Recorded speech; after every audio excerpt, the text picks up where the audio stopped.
নমস্কাৰ বন্ধুসকল, মই হিৰেন। আজি আমি জানিম এই 2025 বৰ্ষৰ এই মাহটোত আপোনালোকৰ সম্পূৰ্ণ ৰাশিফলৰ বৰ্ণন। এই মাহটোত কুম্ভ ৰাশিৰ ব্যক্তিসকলে কেনেধৰণৰ ফলাফল লাভ কৰিব। প্ৰথমে মোৰ চেনেলটো আপোনালোকে ছাবস্ক্ৰাইব কৰি ল'ব, যাতে মোৰ পিছৰ ভিডিঅ'বিলাক আপোনালোকে সহজে লাভ কৰিব পাৰে। লগতে মোৰ ভিডিঅ' যদি ভাল লাগে তেন্তে লাইক আৰু শ্বেয়াৰ কৰিব, কমেণ্ট কৰি আপোনালোকৰ মনোভাৱ প্ৰকাশ কৰিব। এতিয়া আহোঁ মূল বিষয়লৈ। আজি আমি জানিম এই 2025 বৰ্ষৰ এই মাহটোত সম্পূৰ্ণ ৰাশিফলৰ বৰ্ণন। আমাৰ সকলোৰে মনত এটা কৌতূহল আছে যে আগন্তুক মাহটো আমাৰ বাবে কেনেকুৱা হ'ব। বহু ধৰণৰ প্ৰশ্ন আমাৰ মনত উদয় হয়, যেনে ব্যৱসায় বা চাকৰিৰ ক্ষেত্ৰত অগ্ৰগতি হ'বনে নহয়, বা কিবা নতুন প্ৰত্যাহ্বানৰ সন্মুখীন হ'বলগীয়া হ'ব নেকি, এনেধৰণৰ বহুতো প্ৰশ্ন।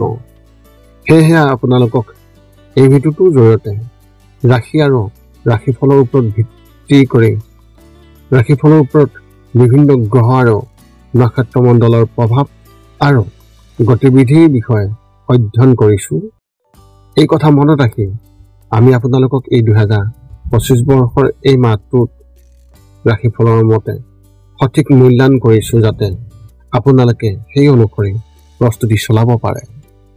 আপোনালোকে এই ভিডিঅ'ত আপোনালোকৰ পৰিয়াল, আৰ্থিক, কেৰিয়াৰ, শিক্ষা, প্ৰেম আৰু স্বাস্থ্যৰ লগতে আৰু বিভিন্ন তথ্য আপোনালোকে এই ভিডিঅ'ত লাভ কৰিব। ইয়াৰ দ্বাৰা আপুনি জানিব পাৰিব যে আপোনাৰ ৰাশিফলৰ অনুসৰি কি কি প্ৰস্তুতি চলাব লাগিব। গতিকে আপোনাৰ ৰাশিফল অনুসৰি প্ৰস্তুতি চলাওক। অৱশ্যে আপোনালোকক এইটো জনা উচিত যে এই ভিডিঅ'টোত দিয়া যি তথ্য, এই তথ্য কোনো ব্যক্তি হিচাপে নহয়, ৰাশিফলৰ ওপৰত হোৱা যি প্ৰভাৱ, সেই প্ৰভাৱৰ বিবেচনা অনুসৰিহে এই ভিডিঅ'ত উল্লেখ কৰা হৈছে এই সকলোবোৰ তথ্য। গতিকে এনেদৰে আপুনি আপোনাৰ জীৱনত ঘটিব পৰা সকলো কথাৰ তথ্য লাভ কৰক।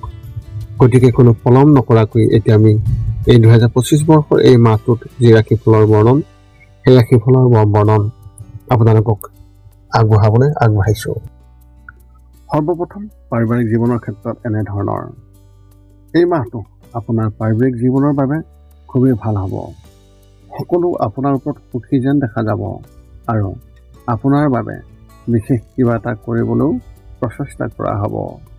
যদি আপুনি কেইবাদিনো বাহিৰলৈ ওলাই যোৱা হোৱা নাই, তেন্তে আপুনি এই মাহত আপোনাৰ পৰিয়ালৰ সৈতে ক'ৰবালৈ ওলাই যোৱাৰ পৰিকল্পনা কৰিব পাৰে। এই মাহটো আপোনাৰ পৰিয়ালৰ সৈতে অধিক ধন খৰচ হ'ব। যদি আপোনাৰ ককা আৰু খুৰীয়ে আপোনাৰ ঘৰত নাথাকে, তেন্তে এই মাহত তেওঁলোকেও আপোনাৰ ঘৰলৈ আহিব পাৰে আৰু আপুনিও যাবলগীয়া হ'ব পাৰে।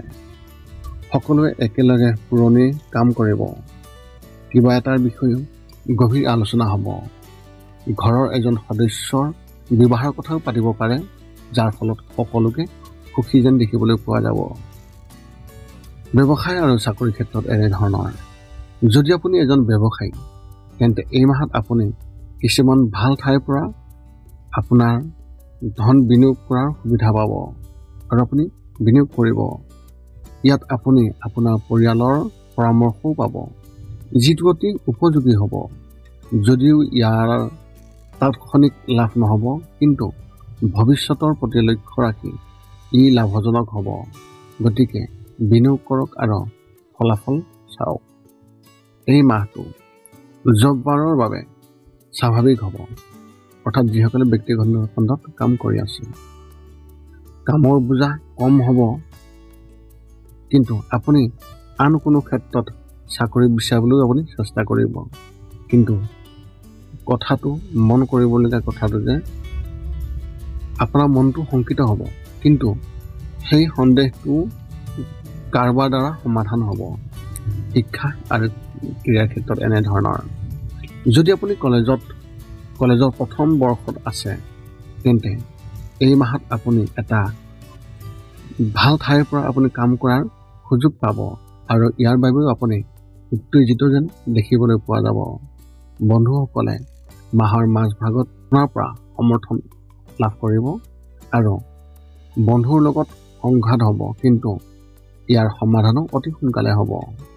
বিদ্যালয়ৰ ছাত্ৰ ছাত্ৰীসকলে মাহৰ দ্বিতীয় সপ্তাহত পঢ়া শুনাৰ বিশেষ গুৰুত্ব দিব লাগিব। চৰকাৰী পৰীক্ষাৰ বাবে প্ৰস্তুতি চলোৱা ছাত্ৰ ছাত্ৰীসকলে এই মাহত কিবা এটা কাৰণত চেষ্টা কৰিব যদিও বিফল হোৱা সম্ভাৱনা অত্যন্ত প্ৰবল দেখিবলৈ পোৱা গৈছে। ঘৰখনৰ যিকোনো সদস্যসকলৰ সমৰ্থন কৰা হ'ব যদিও ই যথেষ্ট নহ'ব। প্ৰেমৰ ক্ষেত্ৰত এনেধৰণৰ প্ৰথম কথা, আপোনাৰ যদিহে বিবাহ এবছৰ হোৱা নাই তেন্তে কিছু সমস্যা আহিব পাৰে। এই মাহত আপুনি আপোনাৰ সংগীৰ পৰা ঘৰত অলপ অতিথি পোৱাৰ আনন্দ পাব পাৰে। যদি আপুনি আপোনাৰ বিবাহৰ কথা কয় তেন্তে এই মাহটো ইয়াত এটা বাধা আহিব, কিন্তু যদি কামটো বুদ্ধিমত্তাৰে লোৱা হয় তেন্তে এই বাধাও আপোনাৰ উপযোগিতা বুলি প্ৰমাণিত হ'ব। অবিবাহিত ব্যক্তিসকল হতাশ হ'ব, কিন্তু অপ্ৰত্যাশিত কিবা এটা হ'ব। আলোচনা কাৰোবাৰ পৰা আৰম্ভ হ'ব, কিন্তু কিছুমান কথাৰ বাবে সেই সম্পৰ্ক বেছিদিন টিকি নাথাকিব। আপোনাৰ প্ৰেমিক বা প্ৰেমিকাৰ পৰা কিছুমান কথাৰ ওপৰত সন্দেহ থাকিব, কিন্তু ই অৰ্থহীন হ'ব। এনে পৰিস্থিতিত তেওঁলোকৰ লগত মুকলিকৈ কথা পাতক, নহ'লে বিষয়টোত অৱনতি ঘটিব। স্বাস্থ্যৰ ক্ষেত্ৰত এনেধৰণৰ, যদি আপোনাৰ ডায়েবেটিছ হৈ আছে তেন্তে মাহৰ তৃতীয় সপ্তাহত নিজৰ স্বাস্থ্যৰ যত্ন লওক। চেনিৰ মাত্ৰা বৃদ্ধি পাব পাৰে। শ্বাস প্ৰশ্বাসৰ ৰোগীও তেওঁলোকৰ যত্ন ল'ব লাগিব, কাৰণ মংগল গ্ৰহ আপোনাৰ ওপৰত গধুৰ হৈ আছে। যদি ইতিমধ্যে কোনো গুৰুতৰ ৰোগ আছে তেন্তে আপোনাৰ স্বাস্থ্যৰ যত্ন লওক আৰু চিকিৎসকৰ সৈতে যোগাযোগ ৰাখক। মাহটোৰ আৰম্ভণিতে কিবা এটাৰ বাবে চিন্তা থাকিব, কিন্তু কাৰোবাৰ নিৰ্দেশনাৰ জৰিয়তেও ইয়াৰ সমাধান হ'ব। দ্বিতীয় সপ্তাহৰ আৰম্ভণিৰ পৰাই আপোনাৰ মনটো সুখী হ'ব আৰু আপুনি আগৰ তুলনাত অধিক সতেজ অনুভৱ কৰিব।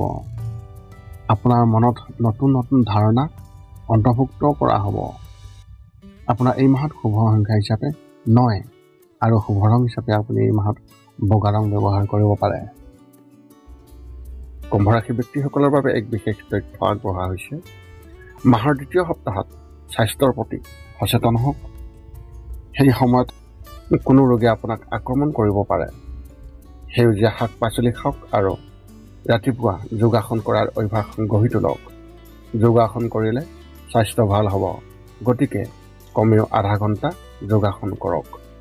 এতিয়া আপুনি সকলো তথ্য লাভ কৰাৰ পিছত এই 5টা কাম কৰিবলৈ আপুনি যিমান পাৰে চেষ্টা কৰক। সৰ্বপ্ৰথমটো হৈছে আপুনি আপোনাৰ শৰীৰটো সুস্থ কৰি ৰাখিবলৈ দৈনিক যোগাসন কৰক, য'ত মূলতঃ 10 মিনিটৰ বাবে ওমকাৰ মন্ত্ৰ, 10 মিনিটৰ বাবে কপালভাতি আৰু 10 মিনিটৰ বাবে অনুলোম বিলোম। ইয়াৰ লগে লগে আপোনাৰ শাৰীৰিক আৰু মানসিক স্বাস্থ্য একেবাৰে নিখুঁত হৈ থাকিব। 2 নম্বৰটো হৈছে ৰাতি শোৱাৰ আগতে নিস্তব্ধ আৰু নিৰ্জন ঠাইত 10 পৰা 20 মিনিট ধ্যান কৰিব লাগে। ইয়াৰ দ্বাৰা 2টা উপকাৰ পোৱা যায়। এটা হ'ল আপুনি ভাল টোপনি পাব আৰু দ্বিতীয়টো হৈছে পিছদিনা আপুনি সতেজ অনুভৱ কৰিব। ধ্যান কৰি থাকোঁতে মধ্যমীয়া শব্দৰ শান্ত সংগীতো আপুনি শুনিব পাৰে। 3 নম্বৰটো হৈছে প্ৰতি মংগলবাৰে পুৱা নিশ্চয় হনুমান চালিচা পাঠ কৰক আৰু হনুমান মন্দিৰ দৰ্শন কৰক, নতুবা আপুনি বিষ্ণু মন্দিৰ দৰ্শন কৰক। ইয়াৰ দ্বাৰা আপোনাৰ আৰু আপোনাৰ পৰিয়ালৰ যিকোনো সদস্যৰ সংকট দূৰ হ'ব আৰু সদায় সুখ আৰু শান্তি থাকিব। 4 নম্বৰটো হৈছে ঘৰৰ বাহিৰত গৰু আৰু কুকুৰক প্ৰতিদিনে আপুনি পাৰিলে খাদ্য খুৱাব লাগে। খাদ্য খোৱা আৰু যদি পাৰে চৰাই চিৰিকটি আদিকো খাদ্য আৰু পানীৰ যোগান ধৰক। এই পৃথিৱীখন যিমান আমাৰ সিমানেই সিহঁতৰো। নিতৌ ইহঁতক খুৱাই আমি তেওঁলোকৰ পৰা এক আশীৰ্বাদ লাভ কৰিব পাৰোঁ আৰু আমাৰ ওপৰত থকা গ্ৰহবোৰৰ কুপ্ৰভাৱ দূৰ হ'ব। সদশেষত 5 নম্বৰটো হৈছে আপুনি পাৰিলে মাজে মাজে চৌপাশৰ দুখীয়া ব্যক্তিসকলক আপুনি পাৰিলে সহায় কৰক আৰু ভোকাতুৰ ব্যক্তিসকলক আপুনি পাৰিলে খুৱাবলৈ চেষ্টা কৰক। এই আছিল এই 2025 বৰ্ষৰ ফেব্ৰুৱাৰী মাহটোত কুম্ভ ৰাশি ব্যক্তিসকলে লাভ কৰিবলগীয়া সম্পূৰ্ণ ৰাশিফলৰ বৰ্ণন। যদি আপোনাৰ মনত এতিয়াও জ্যোতিষ সম্বন্ধীয় কিবা প্ৰশ্ন আছে তেন্তে আপুনি আমাক এই ভিডিঅ'ৰ তলত কমেণ্টত আমাক আপোনাৰ প্ৰশ্ন অৱগত কৰক আৰু আমি আপোনালোকৰ প্ৰশ্ন অতি সোনকালে দিবলৈ আমি সকলো সময়তে সাজু আছোঁ। যদি মোৰ ভিডিঅ'টো ভাল লাগে তেনে চেনেলটো ছাবস্ক্ৰাইব কৰি থ'ব যাতে পিছত আপোনাৰ সুবিধা হয়। লাইক কৰিব, শ্বেয়াৰ কৰিব যদি ভিডিঅ'টো ভাল লাগিছে। পুনৰ লগ পাম অন্য এটা ভিডিঅ'ত। আজিলৈ ধন্যবাদ।